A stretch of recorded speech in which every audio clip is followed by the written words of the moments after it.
Assalamualaikum warahmatullahi wabarakatuh. Alhamdulillahirabbil alamin. Allahumma shalli ala sayyidina Muhammad wa ala alihi washabihi wasallim. Yang pertama, yang terhormat dosen pembimbing mata kuliah pengantar teknik industri, Ibu Raihandara Lufika. Baiklah, hari ini kami akan mempresentasikan hasil dari resume jurnal kami yang berjudul Analisis Usulan Perancangan Tata Letak Pabrik di CV Atam Toys. Sebelumnya perkenalkan anggota kelompok saya. Yang pertama adalah saya sendiri, Emma Maulida Bustari, dan teman saya Asmah Delila Gayo, Helifa Nuzula Piska, dan Rizka Dahlia. Baiklah, saya langsung melanjutkan bahwa tata letak pabrik produk mainan berbahan kayu adalah objek yang akan diteliti di CV Atam Toys ini. Nah, jadi penentuan lokasi pabrik akan dilakukan dengan menggunakan metode analytical hierarchy process. Adapun pendahuluannya adalah tata letak dan pengaturan fasilitas pabrik adalah sebuah landasan utama di teknik industri. Nah, perancangan harus sesuai dengan syarat pendirian perusahaan agar aliran proses dan pemindahan bahan berjalan dengan lancar.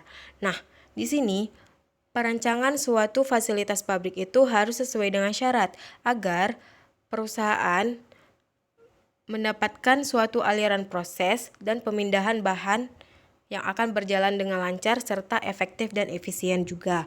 Nah, CV Atam Toys ini adalah sebuah perusahaan yang memproduksi mainan berbahan dasar kayu yang bertempat di daerah BSD Tangerang.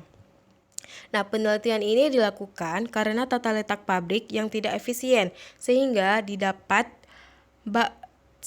tidak didapat menghasilkan profit yang optimal. Nah, tata letak di CV Atam Toys ini tidak sesuai dengan syarat yang telah ditentukan oleh syarat yang sudah ditentukan. Maka dari itu, kita memerlukan perancangan ulang tata letak pabrik agar menjadi efisien dan menghasilkan profit yang optimal. Nah, selanjutnya hal-hal yang harus diperhatikan dalam perancangan tata letak itu, yang pertama adalah tata letak pabrik. Yang kedua adalah tata letak fasilitas, perencanaan proses, usulan luas lantai pabrik, serta material handling planning sheets. Hasil serta pembahasan dari jurnal tersebut adalah, yang pertama adalah spesifikasi tentang produk.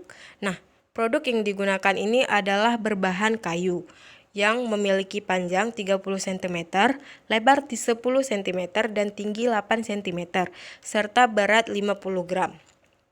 Yang kedua adalah Bill of Material atau BOM. Ini adalah yang memberikan informasi tentang submaterial yang akan digunakan untuk pembuatan produk tersebut. Yang ketiga adalah Operation Process Chart. Ini dibuat untuk membantu seorang operator dalam mengerjakan pekerjaannya sesuai dengan urutan yang telah ditentukan. Hasil dari pembahasan yang keempat itu adalah routing sheet. Routing sheet ini berguna untuk menghitung jumlah mesin atau part yang diperlukan dalam proses produksi, seperti demand, schedule, dan sebagainya. Yang kelima adalah multi-product process chart, yaitu sebuah diagram yang akan menunjukkan urutan dari masing-masing komponen yang akan diproduksi. Yang keenam adalah luas lantai produksi. Nah, di mana luas lantai produksi yang dibutuhkan itu antara lain meja ukur, mesin serut, gerinda statis, mesin cutting, mesin amplas, mesin router, dan meja packing. Luas gudang, diperlukan dimensi dari produk atau box agar dapat mengoptimalkan luas ruangan yang dibutuhkan. Nah, di sini diartikan bahwa kita memerlukan suatu dimensi atau ukuran dari produk serta box yang digunakan di produk tersebut. Nah, agar kita mengetahui dimensi atau ukurannya agar kita dapat mengoptimalkan luas dari ruangan yang akan dibutuhkan. Nah, luas gudang yang dibutuhkan di CV Atam Toys ini adalah 3,2 meter kuadrat. Nah, hasil dan pembahasan yang ke-8 itu ada MHPS atau Material Handling Cost. Nah, ini adalah suatu perpindahan material dari bagian komponen suatu produk secara manual, sehingga tidak akan menambahkan biaya-biaya. Yang ke-9 adalah perancangan ulang tata letak lantai produksi. Nah, ini menggunakan suatu metode dengan menempatkan bobot material handling yang didapat dan disajikan dalam bentuk diagram. Adapun yang ke-10 itu perancangan fasilitas kantor. Nah, ini adalah salah satu yang terpenting juga, di mana pembuatan struktur organisasi itu agar kita bisa mengetahui jumlah karyawan pria dan wanita, serta dapat menggambarkan job description dari semua karyawan. Yang ke-11 adalah penentuan lokasi pabrik dengan menggunakan metode analytical hierarchy process.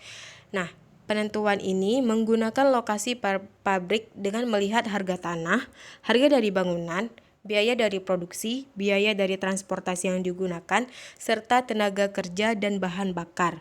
Sehingga kita dapat memperoleh bahwa tempat ini adalah tempat yang paling strategis, yaitu bertempat di Tangerang. Yang ke-12 adalah perancangan fasilitas penunjang. Nah, ini merupakan salah satu hal yang juga sangat dipentingkan, yaitu fasilitas yang digunakan di CV Atam Toys ini diantaranya adalah kamar mandi, dapur, kantor, dan musola, yang kemudian dibuat ke dalam bentuk diagram.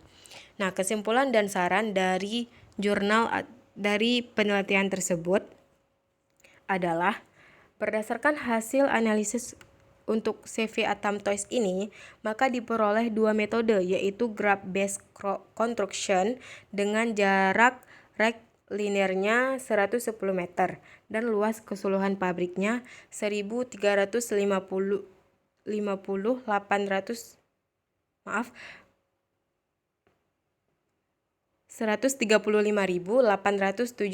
meter kuadrat. Nah, pemilihan dari lokasi pabrik ini itu berdasarkan 4 kriteria dan menggunakan metode AHP atau Analytical Hierarchy Process, serta dapat disimpulkan bahwa lokasi yang paling strategis itu bertempat di Tangerang. Presentasenya itu sebesar 35,3%. Baiklah, terima kasih. Maaf jika ada kesalahan dari pengucapan kata yang saya ucapkan. Saya mengucapkan banyak terima kasih dan minta maaf jika ada kesalahan. Wabillahi taufik wa hidayah. Wassalamualaikum warahmatullahi wabarakatuh.